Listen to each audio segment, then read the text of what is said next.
Aujourd'hui, le marché, après cette longue période de Covid, et puis l'économie, on a beaucoup perdu à cause du coronavirus, on va dire. Ça va être, les clubs ont tendance à tous vouloir vendre plutôt que acheter. Mais on est vraiment dans cette problématique. Ou alors on va chercher, il y aura beaucoup de cas de joueurs en prêt ou des échanges de joueurs. Mais il y aura, on va dire que ça va être très compliqué de voir des beaux transferts comme on a vu, je pense, dans le passé, quoi.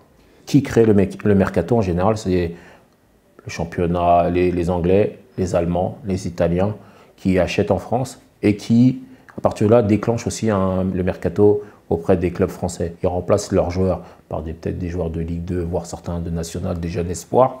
Donc c'est ce qui crée le marché aujourd'hui. La tendance pousse à ce que les salaires se réduisent, les contrats soient moins importants. C'est vrai que pendant une petite période avant que ça reprenne, on aura, je pense, des baisses de salaire.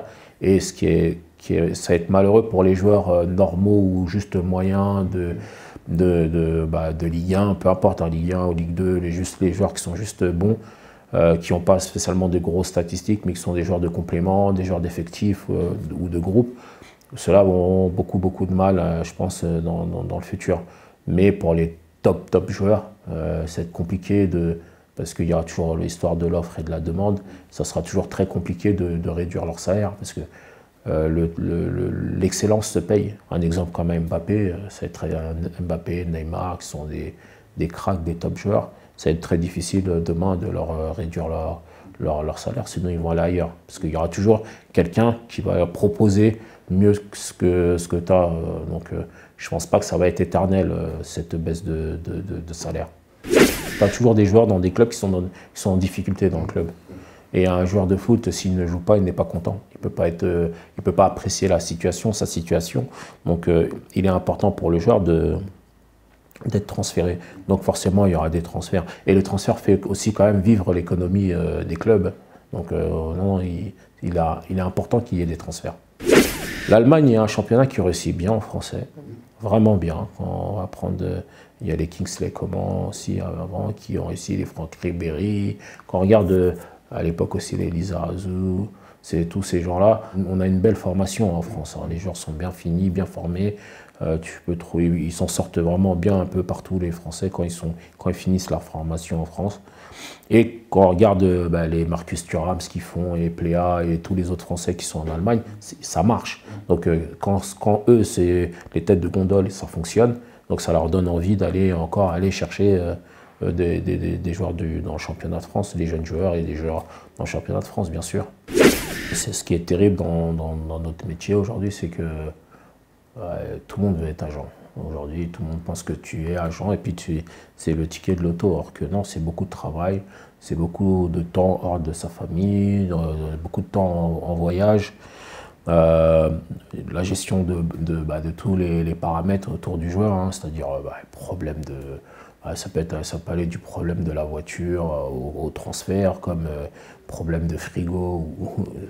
J'ai vu de tout, moi, dans ce métier.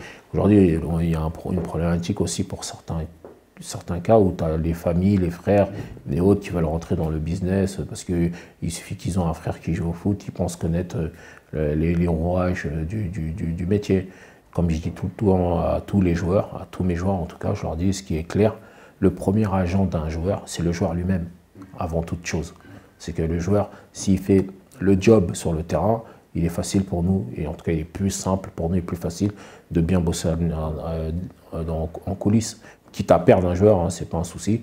Je lui dis tout le temps la vérité, je lui dis ce que je pense de son football, de ce qu'il doit faire, de ce qu'il doit améliorer pour pouvoir obtenir ce dont il a besoin. Je pense qu'aujourd'hui, beaucoup de joueurs ont tendance à ne pas se remettre en question et mettre la responsabilité sur l'agent. Alors que si tu n'es pas déplacé, c'est que l'agent n'est pas bon. Ok, pose-toi la question, pourquoi tu ne joues pas beaucoup? Pourquoi quand tu joues, tu ne marques pas? Pourquoi quand tu joues, tu ne fais pas de passes décisives? Pourquoi quand tu joues défensivement, tu prends trop de buts? Ce n'est pas l'agent qui est sur le terrain. Toi, tu es sur le terrain, fais le job, travaille.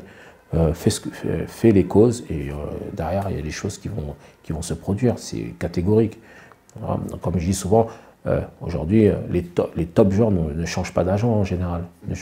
Les top joueurs font, parce que c'est un top joueur, il est performant, il est bon, donc c'est après pour lui, pour l'agent, c'est très simple de trouver des solutions. On essaie d'être des pompiers, d'essayer d'éteindre certains feux avant qu'ils ne démarrent, avant qu'ils ne prennent. Il y a eu un événement dernièrement dans une ville, je ne dirais pas trop dans le coin parce qu'après on va vite découvrir quels sont les joueurs qui y étaient. Ils ont fait un match de foot sauvage pendant le confinement, d'accord. Et il y avait un journaliste et il y a eu des photos qui ont commencé à circuler sur les réseaux. Et il y avait un journaliste qui était un journaliste du magazine qui est sur la table, d'accord, qui était justement, et j'ai dû l'appeler vite pour dire, dis à ces gens-là de sortir de là, parce qu'il y a déjà des photos qui circulent dans les réseaux. S'il te plaît, ne fais pas d'article, ne fais rien, voilà, protège, sort pas de buzz, parce que ça peut être très néfaste pour leur carrière et autres. Donc il a été très compréhensible, il leur a parlé, il a essayé d'arrêter le match en question, oui.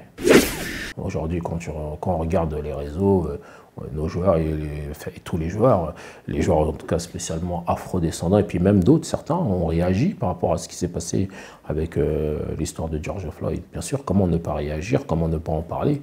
Forcément, c'est un truc qui nous touche, nous, personnellement, qui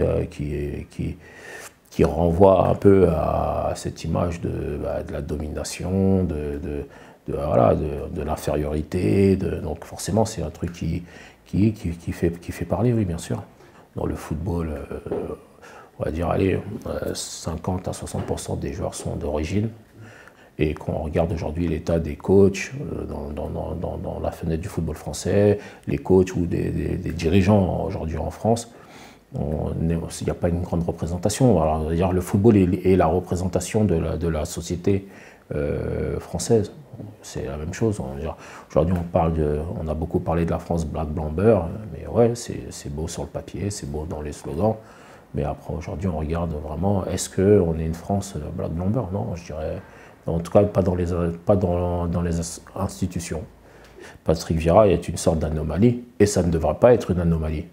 Parce que quand on regarde l'équipe de France championne du monde, des deux championnes du monde, il y a quand même des personnes d'origine qui ont la capacité de pouvoir entraîner, qui ont des diplômes, qui sont compétents, qui ont des formations.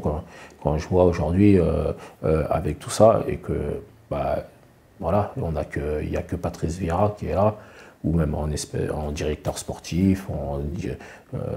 Non, on n'est pas assez représenté, ça ne représente pas vraiment le football français. Je ne pense pas que c'est un racisme systémique, mais c'est vraiment, voilà, mais par contre on constate que oui, effectivement, il y a un problème qui est de nous faire confiance, de faire confiance. Et on le vit aussi, nous, en tant qu'agents, attention. Hein.